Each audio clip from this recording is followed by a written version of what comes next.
Hey guys, this is MalavarTCOne. I'm going to be doing the rest of the Shiva area, water area for Chapter 3. Let's move on and use the special medicine. Obviously, it's alcohol for this guy. He really wanted it and wanted me to go get it for him. Let's see what he has to say about that.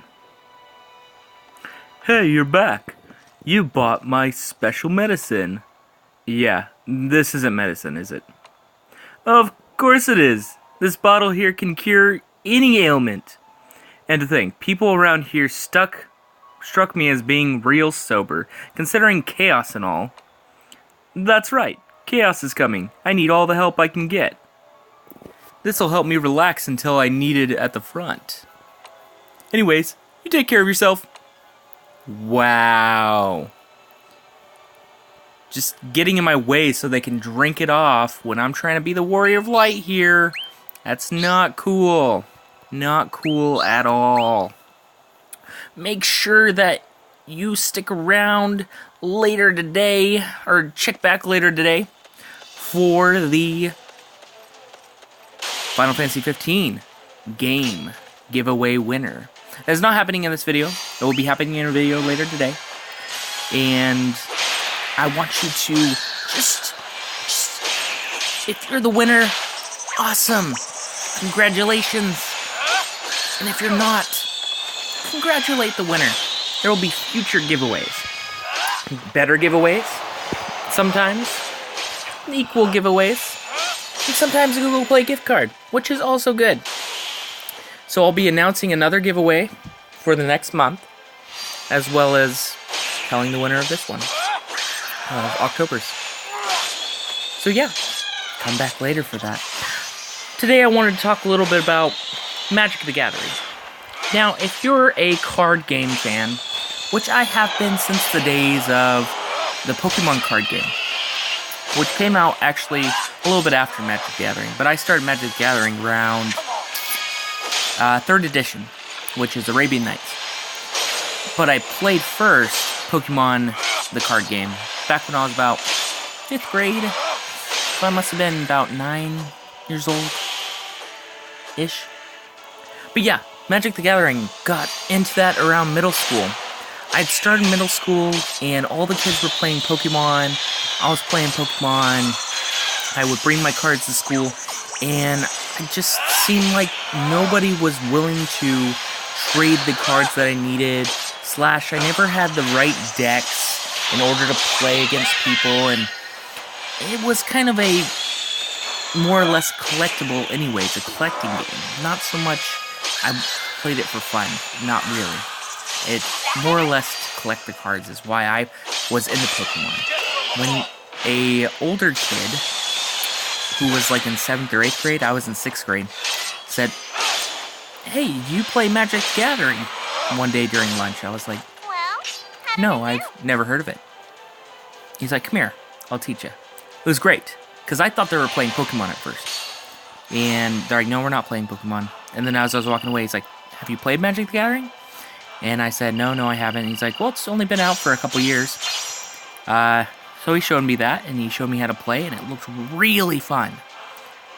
Oh, let's read this real quick. Chaos will be here soon. I think everyone is thinking of the battle and what they will do.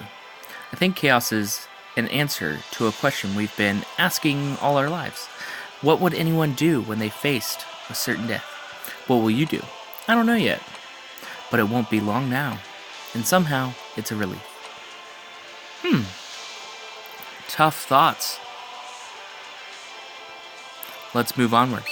So the kid showed me, and he gave me a few like basic cards to start off with. Mind you, this is Arabian Nights, so this is back when Arabian Night cards weren't worth that much. They're worth a lot more now, and especially even some of the common ones or uncommon ones that are actually like Baghdad of Bazaar, which back then was pretty not too rare. It's worth like $700 now. I had that card. But obviously, it's been a long time since I started.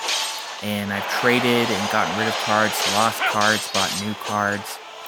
And I didn't think it was going to be as huge as it is now. obviously it was pretty big from Alpha, Beta to Arabian Nights. It was pretty big, but not as big as it is now. It's huge. They're like printing money. It's so big. When I was playing, I played for a little while. They're like, hey, a new set's about to come out. It's called 4th edition, and it had the Roman numeral 4. And everybody was really excited about it, so I said, okay, I'm going to buy a whole bunch of packs. I bought a whole bunch of packs, and what was really great about 4th edition were drakes. They really emphasized drakes and dragons. Mostly drakes. And I fell in love with drakes. Drakes are mostly blue, but there's other colored drakes in Magic the Gathering, but mostly blue, which is island, which is water type, if you want to be more specific. But yes, and I made my first major deck to play was a Drake deck. It was my counter target spell Drake deck. And if you guys know anything about Magic the Gathering, counter target spells are overpowered. They are amazing. Everybody back then was annoyed by counter target spells, by interrupts, because there is no way around them except through another counter target spell. That's kind of how it worked back then, right? The blue decks were just overpowered, and I thought I was the shiz, because I would just, people would bring out their stuff, counter target spell it. They'd bring out something that I wanted, I leave it out, and then I use something to mind control it, or take it for myself.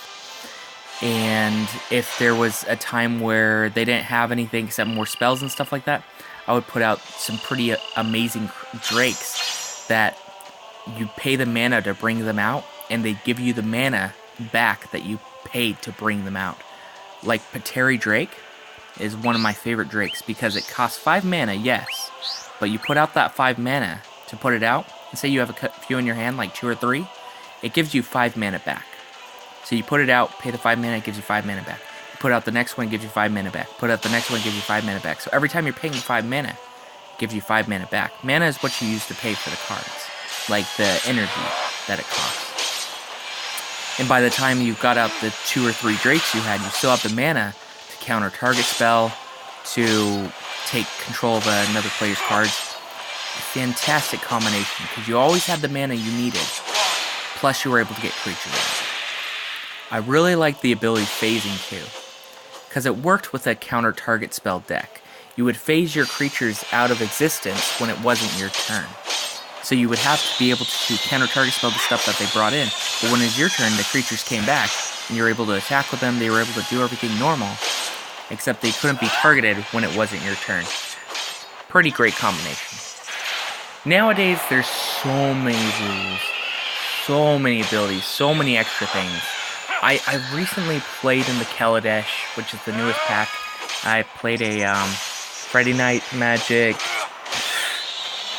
just one where you buy in to get the booster packs, a rotation, and you pull out the cards from it, and totally failed, totally lost. But I love artifacts too. Artifacts are colorless, don't have a mana specifically. Most of them don't. Sometimes there's an artifact that may use mana for a certain ability, or it may be a special card. For the most part, artifacts don't use anything except colorless magic, which is anything. You can pay for it with anything. Pretty amazing. They can be specifically targeted though, which, like, if something that's just like destroy all artifacts, you're kind of screwed because all you have is artifacts. Usually in a deck, that's an artifact deck. However, they made a lot more combinations with Magic the Gathering. There's really just limitless possibilities. Limitless. Because they're always coming out with new cards. And with the possibilities for deck combinations, it's so numerous. You wouldn't be able to ever in a billion lifetimes count the possibilities that were available, even through legacy decks, through using older decks. Quite an amazing game, and it will continue to grow. I see it going on for when my kids are older and their kids. I see it going for a long while. Maybe different iterations, maybe different styles, but it's going to be the same game. We got Beastmane right here. I don't know what the Beastmane is. An elixir. Nice. Nothing too fancy. Moves on right here in the water channel. Let's do the water training grounds first, because I want to get every single beat of this map off. I definitely want to take care of everything on here. This is going to be a little bit longer video, because I just want to get through a lot of the map and a lot of the story. And if I don't have too much to say, it's because this is kind of long. I'm not trying to grind through it like I said in my last video. I'm just playing. And I'm just enjoying myself. Recently it was my best friend, his birthday over the weekend. It was pretty great. We were able to watch League of Legends Worlds. That was really fun. He plays Magic the Gathering too. We used to play it all the time as kids. We used to trade cards back and forth. We used to go to the same comic book store every so often, every couple of weeks. Go see what new cards there were. Make fun decks. And just go hang out with other friends that played as well on certain nights of the week. There is a group of friends that we would go hang out with every so often. And I bring this multiplayer deck. Pretty much to the whole point of it was to throw off the entire game. No matter what decks they had or what kind of strategy, it really made it so those strategies and those decks meant nothing. It had 4 cards in it that made it so every time it was somebody's turn, no matter whose turn it was, at the beginning of the turn, what's called the upkeep, everybody would flip over the top card of their deck. Whoever had the highest mana cost, so the highest number card on top of their deck, got an extra turn after this one. So, say somebody was going, it was their turn, and they flipped over the card, you know, everybody flipped over cards, and the person who was playing got the highest card. They would be able to go another turn after it, and keep going, and keep going, and keep going, and keep going. And it would always just like, and it would happen even on their extra turns. So there's a possibility that somebody could have unlimited turns. And if you have unlimited turns in Magic the Gathering, you pretty much, everyone else is screwed over. Because you're able to bring everything out that you need, you're able to search for every card that you need to, you're able to set up every combination, every possibility. It was such an annoying deck, but it led for such funny games. And that's what I really liked playing Magic the Gathering for. It's for fun, right? I'm not the super competitive type. I'm not the type that says, oh, I want to be the world's best. I'm in it for fun. And that's how I've been for most video games. For League of Legends especially. I've been competitive, sure, in ranked games, but not competitive enough to be like, I'm going to do this for a living. I'm going to do this to be the world's champion. Which I think maybe sets me apart from other people that are trying to do that. Obviously, like, because I never work my way up past gold. I've gotten to gold once. Right now, at the end of the season, right now, I think I'm on silver 2, silver 1. And it doesn't bother me that I'm not getting the gold skins every year. I have some pretty rare skins because I've been playing since beta, but I really enjoy just playing for fun.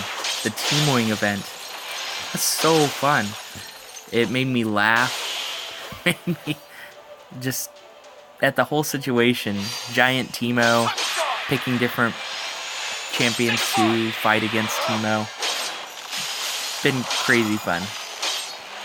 Most of the games that I've played, board games, card games and stuff, like, sure I'm competitive, but only to the point that it's fun. If it ever gets to the point where it's not fun anymore, or somebody's acting ridiculous, I just walk away from the game. Like, not walk away in the sense like, oh, I'm not winning, but I walk away because they're acting like that, and they get mad and they yell or something, right? And there's no way to really have fun in the game anymore. If I'm just having fun, they're just having fun, whether I'm winning or losing, that's all that matters. That's all that matters to me, at least. That's just my opinion. Ooh, 142. Did I get my, yeah, I guess I got, the poo-poo up to where it needed to be. Okay, so we got the water tower, I think. What's here? Oh, I need 5 of the beast mains. Oh, that sucks. Okay, so I'll have to fight more of those water guys. I'll grind up on that on my own. I don't want to make you guys watch through that. But I will go here to the Earth Command Post, and I'll go around here a little bit. I'm almost done with Chapter 3. I mean, that Queen's Keep is where I have to be, right? So after I finish the Queen's Keep, I'm sure it will go up to that little tower in the back there. And that's pretty much where I need to be and what's going to be happening. So I'm going to work my way through this and see you in a future video. You don't have to stick around to watch me fight through just random levels. But let's see, what more can I talk about for Magic the Gathering? Sometimes cards just get ridiculously expensive. Cards that, because of the competitive scene, dictate how much a card's worth. Which is understandable. I have a few cards that are worth a couple $100 just because they're older and because they help out legacy decks. I have cards that from Unglued that are worth money only because, like, they're stupid. If that makes sense. They're Unglued and Unhinged, I believe it's the other one. Unbent, Unhinged, Unglued, something like that. Those came out as parody cards, and they're worth a bunch of money. Not all of them, some of them actually. I would say some of them are worth a bunch of money because they're so stupid. So they're rare to come across nowadays. One of the cards, for example, you tear it up if you play the card. You play the card, you have to tear it up. That's what the card does. And so many people back when it came out were really into playing Unglued and Unhinged and really liked playing it for the fun of it. And those cards were ripped up. And they're so hard to come across now because everybody ripped up the cards back in the day. I ripped up mine when I played it. We played, they were kind of cheap to get, the Unglued cards. So people would get it, they play a joke game, and they do exactly what the card would say. One of them's like, walk around with do like a chicken dance or something like that. One of them would flip the card, and whatever cards it landed on, all of those cards would be destroyed. There was one where it's like, you and your opponent have to switch like an item of clothing. There's just weird crap, right? So fun though, so fun. And they don't really do the parody cards anymore. I wonder if they're ever going to come out with those again, like some kind of parody style Magic the Gathering cards. That would be really fun. Let's see what we got here. It's like a black golem, not golem, I mean, demon dude. Pretty cool looking. After I finish this game, I'm gonna plan on playing on some more video games. Not World of Final Fantasy, I'm planning on streaming that tomorrow, so don't worry about that. Or streaming that today, actually. Streaming that later today, after I get off work and stuff. And when I announce the winner for the Final Fantasy 15 game. Oh, what's going on here? Is there a little video? Cough, cough. See? I told you were no shape to fight. But it's nothing. I'd rather die in battle than lying down in bed. And I didn't believe them when they told me I married a fool. You there, please tell him. No one expects a sick man to go to battle, do they?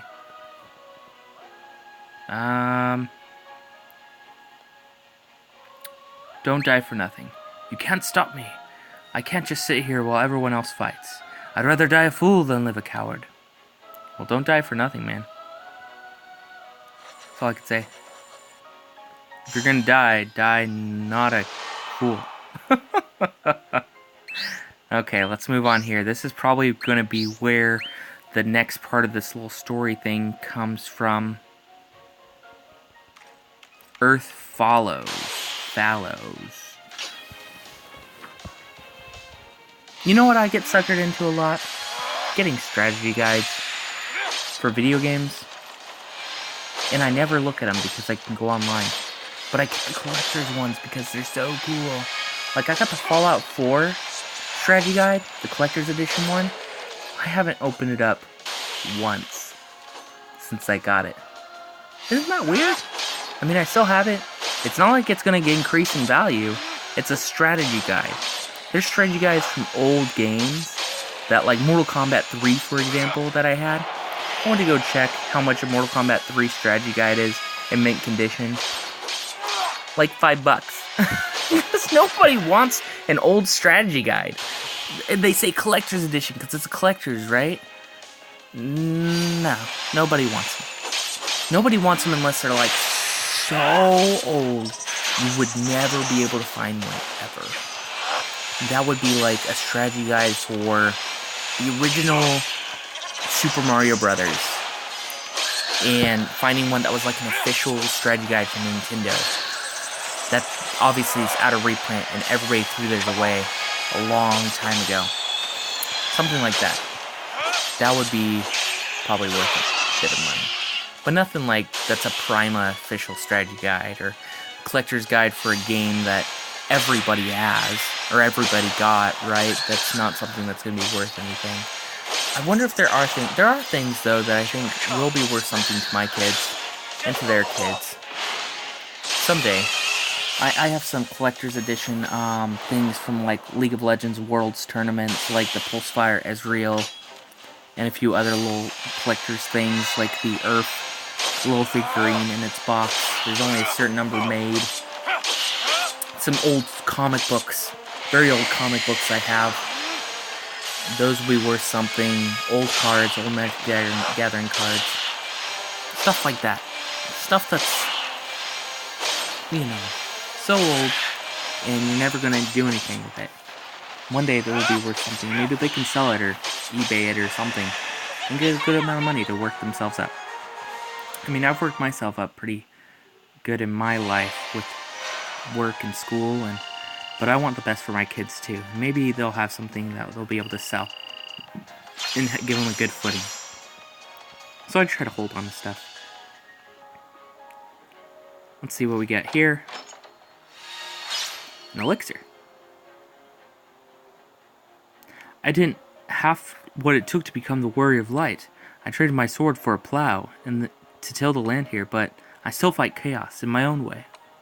These farmlands feed the soldiers that protect the realm. That's how I fight chaos. You're doing great. Thanks. That means a lot to me. It's good to hear that even if I can't fight, I'm still useful to those who do. Yes, you are. And don't worry, I'm the Warrior of Light. I will destroy chaos. You don't have to do it, my friend. Well, let's stop right there. Let's see what I need for this. Patrol the areas. Oh, to report. Maybe I'll do one more. Oh, card slot full. Let's fuse a couple of these. You can skip ahead till to the part where I start playing again, actually. I'm just gonna fuse a few of these crap cards together. Let's see, Sephiroth here. You can get some of these. Get your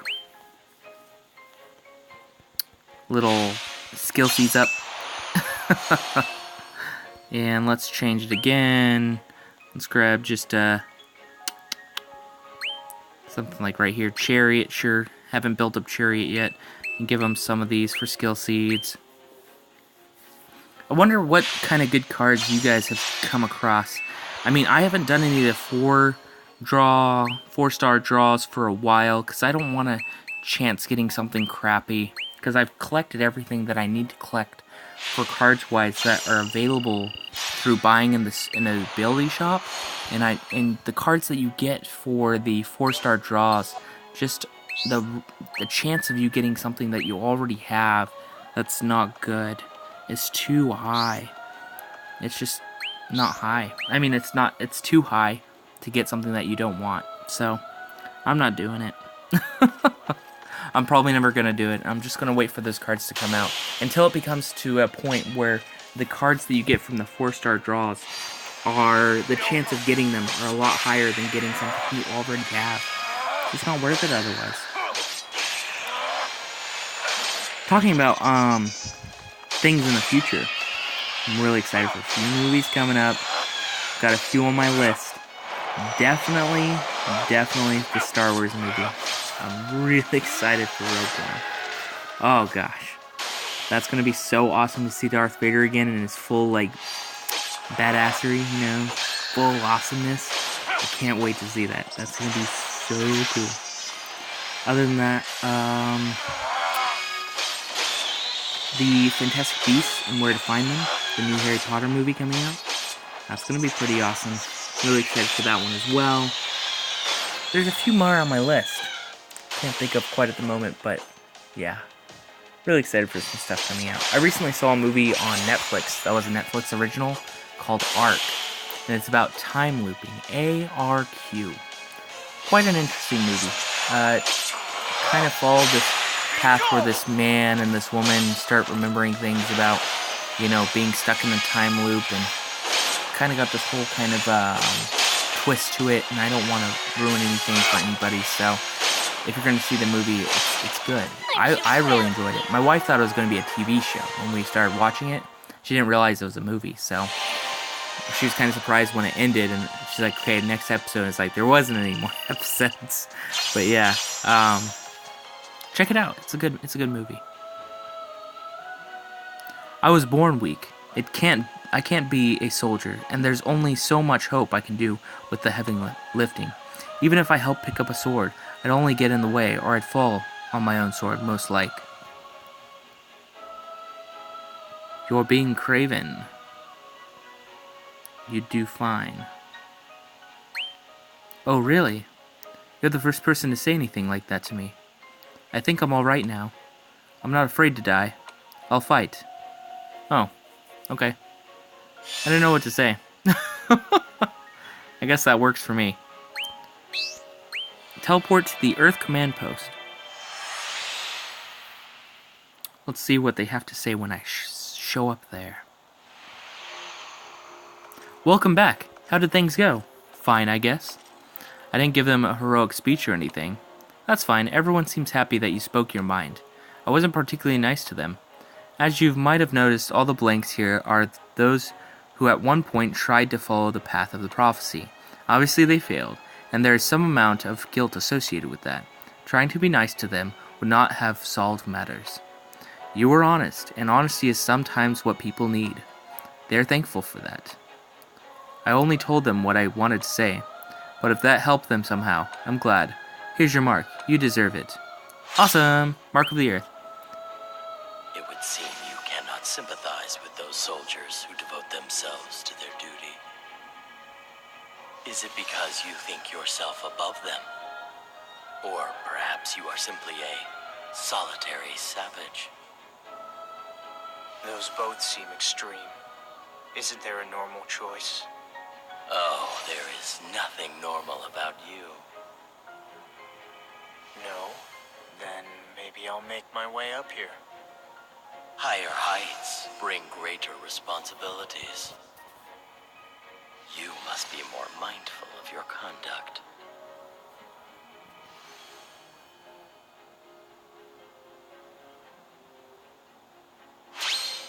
Opened up. Awesome. Well, with that, opened up the Earth Keep, and I have to still work through the Water Keep, and I think everything else is pretty much ready to go, except the Garrison Command here. I'll take care of that later. So I want those marks. Let's do that in another video. I'll grind up and get those little beast marks there, and then I'll come back around and do everything at once. This has been MalavarTCOne. Please like and subscribe. Thanks.